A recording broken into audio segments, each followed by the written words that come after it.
Try this morning. I've done a couple takes, and I've actually had a conversation with my family and stuff. So I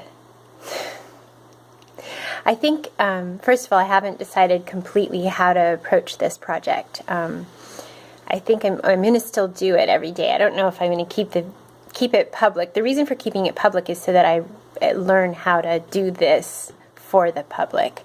And if I keep them private, then I know myself, I won't try as hard to improve. So, but at the same time, these aren't really meant for public consumption. The fear that I'm facing today is around this project is the fear that I have, and it's amazing that I've gotten to this place. I noticed, man, it's so hard to say this out loud. I noticed that I get most of my self-esteem from not just the job title I have. I'm not really like that, but I do get most of my self-esteem, most of my value comes directly from how much money I bring in. And I hate that. I hate admitting it, but it's really true. And the irony there is that for most of my adult life, there's been just these small pockets of time where I've been able to bring in a lot of money. I mean, to be honest, I felt great when I was working illegally in Whistler babysitting because I would do 2 shifts. Oh man, PTSD moment. But I would do 2 shifts, and so I would do a day shift and then turn around and change families and do a night shift, and I would easily work 18 hours in a day, and it felt great. Plus, in the night shifts, the parents would come home kind of wasted and just tips like crazy. So, by the way, hot tip, if you're in a resort, they don't really, things may have changed, but back then they didn't do background checks. I just gave my phone number to hotels, and, I was on a list, and I guess based on, then I'd get me and a few of the other women would get a good reputation and stuff, and then be called more often, but I mean, that was it. That was all they were looking for. So, but yeah, my self-esteem was great then.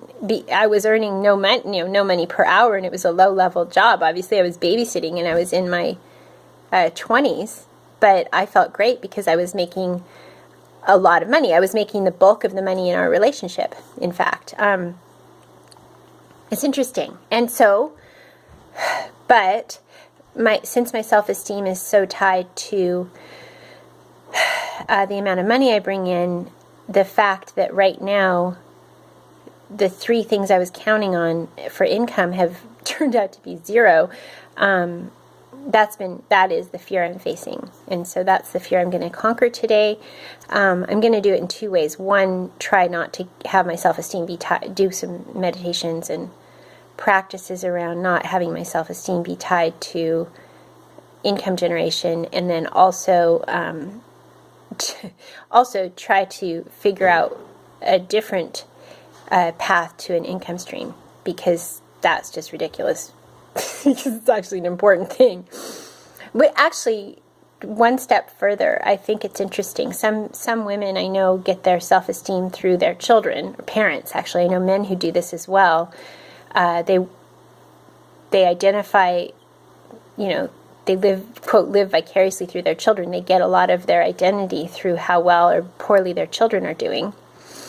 And that's not great. But, or they get their identity, their self-esteem comes through who their partner is, or this type of thing. And for me, that's just not the case. But the fact that my self-esteem and my value as a person comes from, not my job status. I could care less. I like doing dirty work. But it comes through how much income I'm bringing in.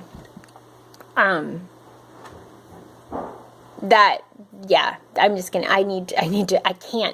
can be single, and I don't need my value to come from how my children are doing, for sure, and that's easy. But the fact that I actually do need an income, and yet I shouldn't base my value on that, is another little kind of thing to untie. And so I'm going to do that today, as well as try to bring in an income stream. So that's the task.